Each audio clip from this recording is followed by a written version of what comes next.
Here we are, ready to go, flying solo by the seat of my pants. Welcome to a great solo edition of Who's Your Caddy. I'm Adam Hallas, and I will be without the lovely Kelly in Phoenix this week. She is on the mend and doing well. She's eating some pain-killing gummies, and I'm sure watching the stream. So we will be talking about the Mexico Open at Vedanta, which is a nice tropical course. We'll talk about the background, the stats of the course, and a couple of our favorite picks for this week's tournament. And that being said, let's get started.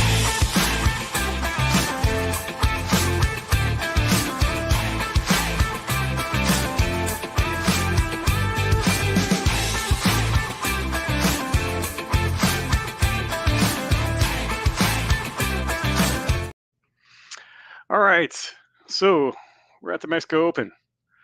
Great news, right? So some of the things about this course, it is a long one. It is about 7,400 yards, 150 yards longer than average par 71. It has about 40 yards of fairway width, which ranks about 72nd out of 80 of the PGA courses that we look at. The green sizes and type is a Paps Pulu, which is a type of a tropical grass. The fairways are the same type of grass that gives you any indication. And the greens are running a little bit slower this go round. I think the step meter has them at between 10 and 12. 14 is really fast. So we're at about a little bit slower than usual. But when we look at the most recent winning scores, it's been between minus 15 and minus 17. And the recent cut lines have been around even. So nothing out of the order there. There are a few quirks to this tournament. And some of the things that we've seen here are, it does have some waste bunkers off to the right and left of the fairways. And the difference between regular bunkers and waste bunkers are a waste bunker is a little bit more shallow. And you can ground your club into the waste bunkers, meaning that when you address the ball, you can place the club head down on the sand. Usually when you're in the bunker, you have to play it like a hazard.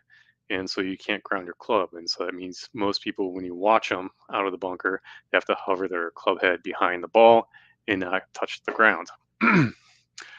So as we get going and we look at some things that stats we'll be looking at for this tournament. Shots gained tee to green, shots gained off the tee, birdie or better. I'm looking at putting, I'm looking at bogey avoidance, and around the green. Since it's such a long course, we're going to be looking at driving distance, right? The one thing that I am not going to be looking as much hard on is driving accuracy. And the reason being is if you're off and into the rough, there's not a lot of punishment there.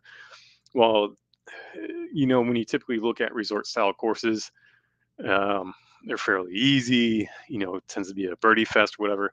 But actually, while this may have the looks of a resort style course, it definitely does not play like a resort style course. It is certainly one of the tougher courses on there, and I'll say that the Vedanta is actually ranked the 24th toughest course on the PGA Tour last season, and it's probably up there this season. One of the par fours, number 10, has played the 8th toughest on tour. It is a 500 par 4, 500 yard par 4, which provided last year John Rahm's lone bogey. So it gives you any indication. Well, it looks like a nice, easy walk in the park and a birdie fest. It will not be as much. And the one thing we also have to factor in is when you play in a lot of these tropical climates, you have what's called trade winds come in the afternoon, and it tends to get breezy. So between 13 to 20 miles per hour during the afternoon hours. So if you're playing showdown, stack those AM guys. So let's get into some of the picks. And Kelly's not here, obviously, and Matt Kuchar is not playing, but I'm sure she'd still pick him anyway. Uh, but so when we look at the more expensive players, John Rahm and Tony Finau kind of rank out the top there, and we also have Wyndham Clark. Those three are kind of the headliners of this tournament. They all rank in the top 20 of the FedEx Cup. Obviously, Rahm and Finau are up there, and then Wyndham Clark, I think, is rounding out at 12th. But when I make these picks or when I make these selections of players, I'm making them in the sense that I'm assuming everyone and their mom is going to be on John Rahm. The odds, the Vegas odds on him are basically 2-1. He is, more than likely could win this tournament. He's on a roll. He's won 7 since he's last played here last year. So I mean, he's certainly on fire, and the odds are certainly saying that he is still on fire. So when I make these picks and I make these expensive picks and the range, I'm making them as being trying to be different than whatever contest you're going to be playing in. That being said, I like Patrick Rogers and Benny Ann in the 9 to 10,000 category. I think Patrick Rogers has a good history here, plays well in these types of courses, and he does well, fares well in the driving distance category. In my model, Patrick Rogers fares out third in my model, and he ranks out second in this field in birdie or better percentage. If that tells you anything, he's 18th in driving distance in this field. But overall, when you look at his par 5 average, his par 5 birdie or better scoring, he's 5th in this field. I think he has a pretty good chance to give John Rahm a good run for his money. And then Benny Ann comes in right at 4. Similar reasons. Around the green, he's number 1. Putting average, he's number 7. Driving distance, he's number 8. Shots tee to green. So when you're looking at tee to green, you're looking at the whole basic package of the player. He comes in at 4th in this field. So again, I think in that range, those two players probably give you the best chance to kind of get your lineup started. It is a good coincidence, Wendy, that Matt Kuchar is not playing in this tournament, and also that Kelly is not here doing this episode. So I think it's a pretty good, strong coincidence. Put your theory hat on. With that being said, let's go into our next section.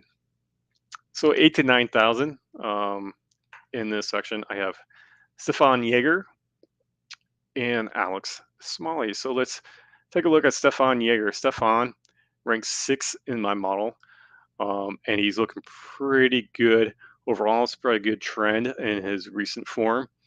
Tee to green, he ranks 11th in this field, and around the green, he's 6th. Greens in regulation, he's number 9. But to get up and down on this course, I don't think it is the true test here. When you look at how it played last year, some of the bigger shots gained were off the tee. So we'll be looking at that.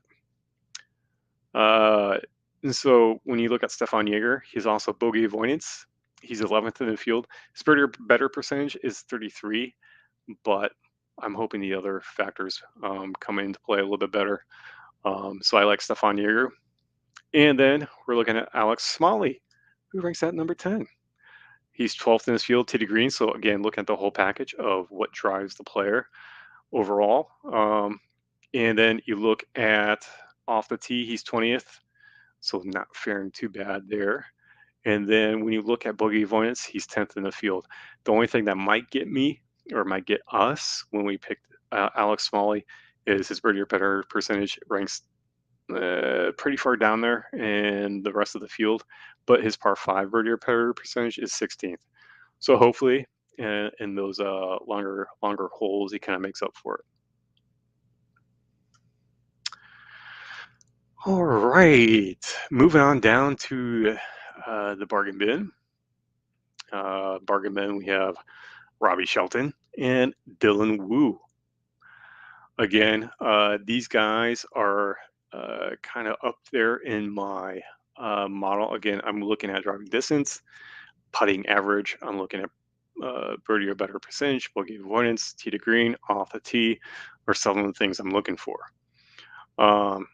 So while Dylan Wu driving distance is not the best, his bogey avoidance is 7th in the field, and tee to green, he's 23rd in the field. So when you're looking at those bargain bin type players, I think he'll do pretty well. And then I think, I think he might be a good guy to have on your well-rounded lineup. And then next, when you look at Robbie Shelton is 15th in my model. Tee to green, he's 7th. Off the tee, again, not great. He's 75th in the field, but around the green, he's 7th. And then when you look at his approach, it's not bad. But then again, we look at bogey avoidance, he's 20th, and birdie or better percentage, he's 21st. Sand save percentage, he's 2nd in the field. I don't think that's going to come to play too much, but certainly doesn't hurt not to have it. So to recap what we have so far, Patrick Rogers and Benny Ann as kind of your more expensive picks. Again, knowing that John Rahm is kind of the preferred man here, but Patrick Rogers, Benny Ann probably give you a little bit of variety, although I think Patrick Rogers' ownership might be a little bit higher as well. So, but they're good mainstays, kind of keep you a little differentiated in the contest. Next up in the 8 to 9K range is Stefan Jaeger and Alex Smalley. And again, in the bargain bin 6 to 7, we have Robert Shelton and Dylan Wu. Now, my favorite section is the WTF pick. I won't say the full acronym, but it is what next. So we have, in my favorite of WTF pick, I have MJ Defoe. At 8,000, I think he's a good find. 5th in the field of off the tee, and then when you look at driving distance, he's 20th. Everything else kind of shakes out pretty well, and then the birdie or better percentage, he's at 31. He ranks out 11th in my model.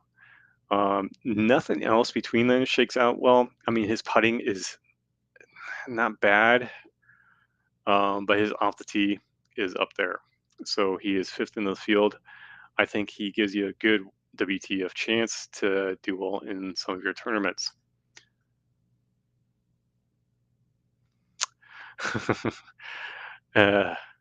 Yes, Kelly, welcome, Kelly.